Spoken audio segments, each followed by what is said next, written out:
It's been about a week since Season 8 released, and the brand new PvP on-demand gameplay has been extremely well received by the majority of the player base.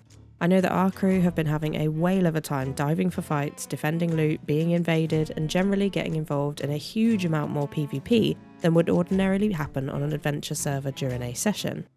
However, unsurprisingly, there have been a few issues of contention and some hot topics around the way the new system works. In today's video, we're going to talk about the whole pain point of supplying up that goes along with this new way to play Sea of Thieves, and we'll talk a little bit about the meta Blunderbomb gameplay that is running rife in this new game mode. Hello pirates, my name is Ellie and I post regular Sea of Thieves videos on this channel. If you want to stay up to date with the game, then remember to subscribe and hit the bell to be notified when I put up a new video. So first of all, I think it's safe to say that the majority of people are having an absolute blast with this new update. The on-demand fights are so much fun, the immersive way that you can vote on the allegiance, vote to dive and be straight down into matchmaking, to then burst up out of the sea with epic music straight into a PvP fight is just incredible. I really think Rare have absolutely nailed this update in terms of how it feels to play. It feels like Sea of Thieves is a complete game now. It's hard to explain, but it feels like this was always how Sea of Thieves should have been. On-demand PvP without any impact on the way adventure and PvE has always worked. For me, I've noticed livelier feeling servers in general, even when not diving for fights. Now don't get me wrong, that could be due to higher player population in general at the beginning of a season, and more people popping in and out of servers on invades and battles, but it's also more a feeling of when you see ships on the horizon, you now wonder if they're about to dive for a fight or if they've just won a fight. You're looking for that allegiance streak on their boat, everything just feels more alive. All that being said, there seems to be a real pain point emerging around the new gameplay loop of having to constantly stock up on supplies before and after battles. Players who won the battle are sometimes left with dwindling supplies if they haven't managed to siphon supplies from opposing crews, especially if the fight was long. And the uprated bird barrel spawns that they obviously implemented due to this new game mode don't appear to be working quite as intended. A lot of bird barrels are despawning as soon as you get to them, making it necessary to go to an island or outpost before diving again after winning.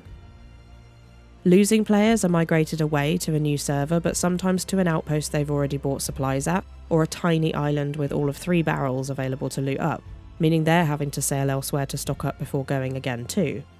Now it seems that a decent amount of the player base are pushing the idea of Rare implementing set supplies for this game mode in order to alleviate this issue. However, I really disagree with this idea, and I'll tell you why. First of all, I'm not even sure it would work from a development point of view. One of the coolest things about this new game mode is the immersion within the adventure mode. Having set supplies would start to ruin that. I believe the suggestion is that you should be given set supplies when you matchmake for a battle. That's all very good and well, but what's the solution for ships who are being invaded? Those ships who stock their boat with loot at a Fort Fortune, have their allegiance up waiting to be invaded? Those ships don't go through a matchmaking tunnel prior to the battle commencing, so how would the supplies be dealt with there? Not to mention the fact that because we're in adventure mode, you could easily stock a storage crate, leave it on the fort, be invaded, and even if the game set your barrel supplies, you could then just board with your super stocked storage crate, circumventing the entire set supplies limit anyway. I just don't see how this limit on supplies would really work, and in all honesty, I really don't even think it's necessary. In my personal opinion, supplies are a thing that have always been a part of Sea of Thieves adventure mode. You always have to keep an eye on your supplies and hop to islands to grab pockets, and while Captaincy made it easier to buy supplies, it's still part of the gameplay loop to check barrels and fill your pockets while you're out and about.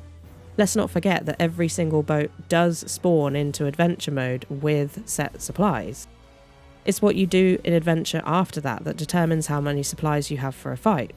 Whether you run the Tall Tale to stock up insane amounts of cannonballs, or you run a port hop into Pirates Life 4 for an insane amount of blunderbombs, everyone has their way of stocking up their ship. And these were things you could do before this game mode even existed. And bear in mind, they are things that everyone can do. It's not an unfair advantage situation, because everyone has access to the same load-in supplies, the same merchant supplies, and the same islands or Tall Tales to loot up. I dread to think how people would have coped when Sea of Thieves first launched and you had no storage crates, no sea forts stocked to the brim with food and cannons, no captaincy supplies and no cannonball crates to buy from the merchant. We still had epic fights over skeleton forts, and I don't recall the community moaning about needing set supplies then. Sure, if you're a newer player, then you don't have access to the captaincy supplies, but that's the whole point of captaincy. It's a perk. It's supposed to be only for captains, to incentivize saving your money for a captained boat. Bear in mind that the PvP allegiance system rewards require you to be Pirate Legend or level 75 Reaper anyway, so as a newer player, you have a lot of PvE to do alongside the PvP, so back-to-back relentless PvP sessions won't be all you're doing on Sea of Thieves. The other reason I disagree with set supplies idea is mainly one of immersion. I love the way this new mode seamlessly integrates with adventure mode, and if they were to start fiddling with supplies and setting limits on things, it would just make it feel like a separate game mode like Arena was. Now don't get me wrong, Arena was fun, but this new Season 8 mode is on another level in my opinion.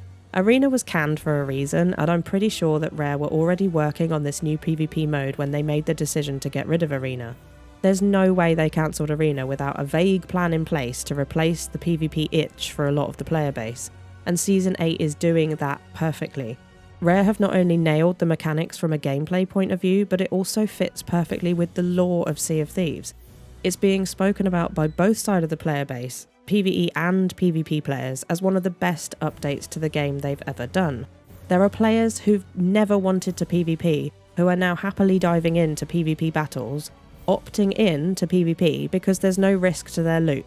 They can just go in, they can practice, and it's a match-made fight, instead of getting dunked on when they're at an island trying to do whatever, tall tale. I know my opinion on the supplies is probably pretty unpopular, but it is just that, it's only my opinion. Let me know what you think down in the comments. Do you think we should have set supplies for this new mode? If you do, then let me know why. I love a good debate. Another notable issue surrounding Season 8 is the meta taking hold during these on-demand fights. Whilst some would say that this meta has been around for a while, it's certainly more of a pain point when you're doing back-to-back PvP, unlike previously when you'd get maybe 2 or 3 good fights in a whole session. What I'm talking about is the Blunderbomb Meta. The meta that sees crews raging because they literally cannot get on their cannon to load anything, they cannot get their mast back up or raise their anchor because they're being ping-ponged around by constant blunderbomb spam from the other ship. Now don't get me wrong, it's a legit strategy. Of course you want the other crew off cannons, or unable to get mobile again if you've won a broadside, got their mast down, anchored them, whatever. However, this meta is now becoming extremely dominant in almost all fights with this on-demand system, and it's become something of a hot topic among the player base. The way I see it, there are potentially 2 ways that Rare could fix this, if they choose to, that is. Now obviously if Rare agree with the whole set supplies crowd for these fights, then that would almost certainly resolve this issue. If they could figure out how to implement it for all possible battle scenarios, and of course if they even wanted to do this to their immersive PvP mode at all, then that would definitely fix this issue. The second, and probably the best option I've seen suggested, would be to make throwables, so both blunderbombs and firebombs, unable to be loaded into or fired from cannons. Make throwables actually only throwable. This would mean that you can still use blunderbombs effectively on a board or to repel boarders, you can still use them to knock people off cannons if you're close enough, and you can still use fire to rinse food and supplies on boarding attempts or close passes. But I really do feel like this would stop the blunder spam issue, and I really can't think of a reason as to why you need to use blunderbombs or firebombs in cannons anywhere else in the game. There's literally nothing in the game that I can think of that requires you to use throwables in cannons. It's just sort of a convenient luxury that happened to be included when throwables were added to the game. Now don't get me wrong, I don't think Rare will do anything about this. Their whole tools not rules ethos would be undermined a bit if they were to implement a rule of not being able to fire throwables out of cannons after all this time. However, I would hazard a guess that they're well aware that it's an issue. Rare have been very good lately at responding to player feedback, and so it will be interesting to see if they do anything about this.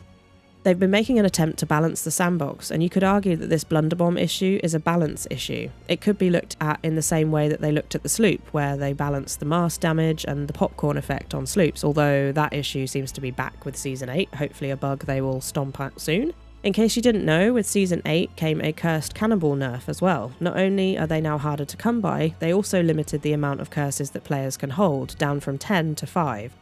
This was obviously a result of cursed cannibal spam being an issue during the testing of this game mode.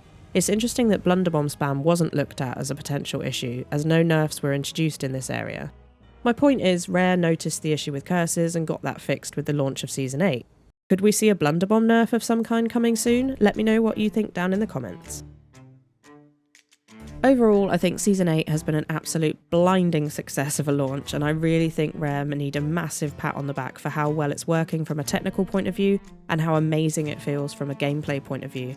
I was genuinely blown away with how it works and how it feels.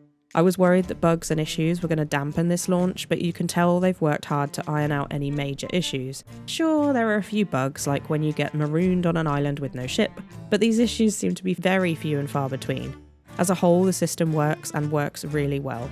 It just doesn't get old when you vote to dive for a battle, you blast up out of the ocean to face your opponent. It's the best Sea of Thieves has ever felt, in my opinion.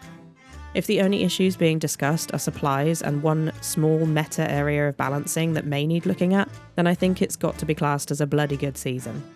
Are you enjoying the season? What level allegiance have you got to? Let me know down in the comments. That's all for this one. If you like the video, then please do leave a like and subscribe for more Sea of Thieves content. Thanks again for watching, and I'll see you on the seas.